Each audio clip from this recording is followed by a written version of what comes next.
What happens when Africa, the richest continent in natural resources, suddenly says no more to Europe?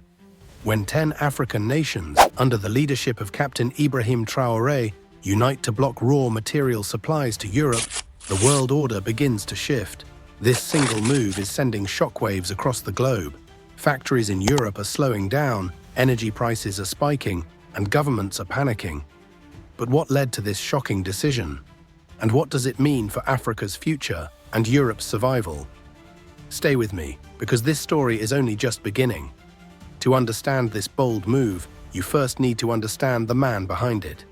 Captain Ibrahim Traoré, the young soldier who rose to power in Burkina Faso, has quickly become a symbol of defiance against foreign control.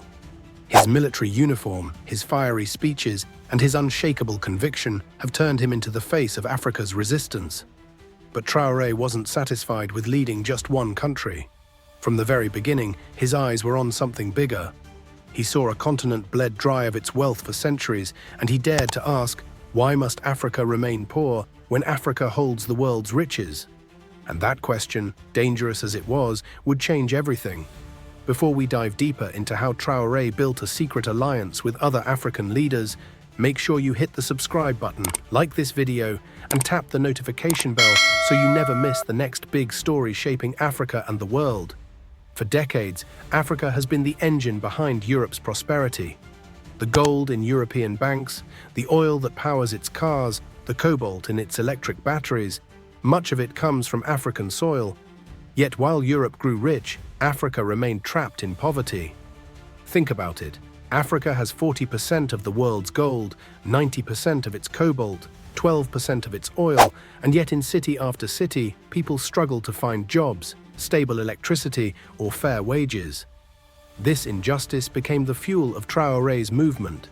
Behind closed doors, he and other leaders began to whisper the same thought. If we own the resources, shouldn't we own the power? But whispers alone couldn't rewrite history. Something had to break. By 2025, Traoré's whispers had become conversations, and those conversations became alliances. In Mali, Niger, Guinea, Chad, Sudan, and beyond, African leaders started listening. One by one, they joined his vision, until 10 nations stood together with a single pledge: no more cheap raw materials for Europe. It was a radical decision, the kind that could spark sanctions, blockades, even war. But for the first time in modern history, Africa wasn't divided. It was united. Picture it: 10 presidents and military leaders gathered in a single room, shaking hands and declaring, "Our wealth will no longer leave Africa for nothing." This unity was the beginning of Europe's nightmare. But the real storm hadn't even started. When the announcement hit, Europe was caught off guard. Almost overnight, industries in Germany, France, and Italy began to worry about raw material shortages. Tech companies feared their battery supply chains would collapse. Energy firms warned of rising oil and gas prices. And here's the kicker: Europe couldn't just look elsewhere. Africa's resources aren't easily replaced. Cobalt, lithium, uranium, Africa dominates global reserves. Within weeks, European newspapers were screaming, "Crisis in Africa, supply lines cut." Politicians rushed to TV cameras, insisting Europe would survive. But behind the scenes, panic was spreading. Yet, while Europe scrambled for answers, Africa was already planning its next bold move. By the way, if this story has you hooked, make sure you smash the like button, subscribe, and hit the notification bell so you never miss updates on Africa's bold moves and how they're reshaping the world. Trust me, what's coming next in this story will shock you even more. Blocking raw materials wasn't the end of the story. It was only the beginning. Traoré and his allies knew that refusing to sell cheap resources was just step one. The real plan was bigger. Africa would no longer export raw wealth. It would transform it. Instead of shipping crude oil, Africa would refine its own fuel. Instead of sending cobalt, it would build its own batteries. Instead of exporting bauxite, it would produce its own aluminium. Factories, refineries, tech plants, all inside Africa. Jobs for Africans, profits for Africans, power for Africans. This was the vision, to finally break the chains of dependency, but vision alone isn't enough. Could Africa really pull it off? Or would history repeat itself? That question kept the world on edge. The global stage lit up with reactions. The United States urged caution, warning Africa not to destabilize global markets.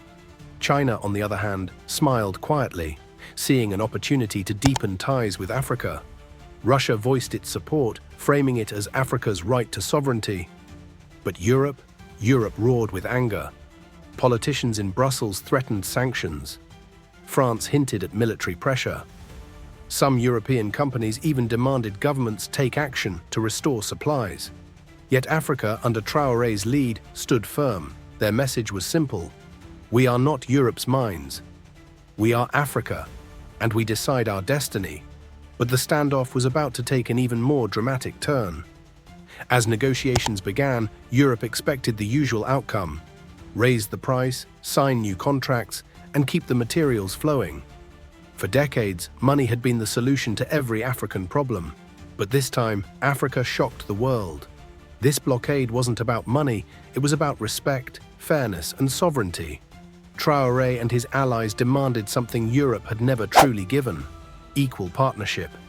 They called for an end to exploitative contracts, an end to corruption, and a future where Africa controlled its own industries and resources.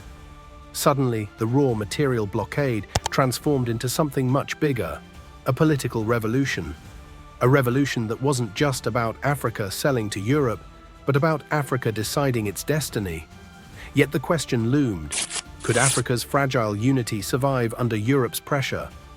Or would history repeat itself, with outsiders dividing Africa to weaken its stand? And so, the world waits. Across Europe, factories are slowing down. Automakers in Germany warn of battery shortages. French energy firms fear oil and uranium cuts, and Italian industries quietly admit that without Africa's raw wealth, production will collapse. For the first time in decades, Europe faces a question it never imagined: can we survive without Africa? Meanwhile, in African capitals, the mood is different. From Ouagadougou to Bamako, citizens rally in the streets with pride. They chant, "Our resources, our rules." For the first time in generations, Africans feel they are holding the cards, not as colonies, but as powers shaping their own destiny. But unity is fragile. History reminds us that Africa's greatest weakness has always been division. Already, whispers of backdoor deals and foreign pressure threaten to break the alliance apart. If even one nation falters, Europe may recover its grip. But if the alliance holds, Africa could reshape the balance of global power forever. So here's the real question: is this blockade the beginning of a new Africa, powerful and self-sufficient, or the start of a storm that will test Africa's resolve like never before? If you found this video eye-opening, don't just leave. Hit the subscribe button, like this video, and ring the notification bell so you'll be the first to know when the next chapter of Africa's story drops. Until then, thank you for watching, and stay tuned for more.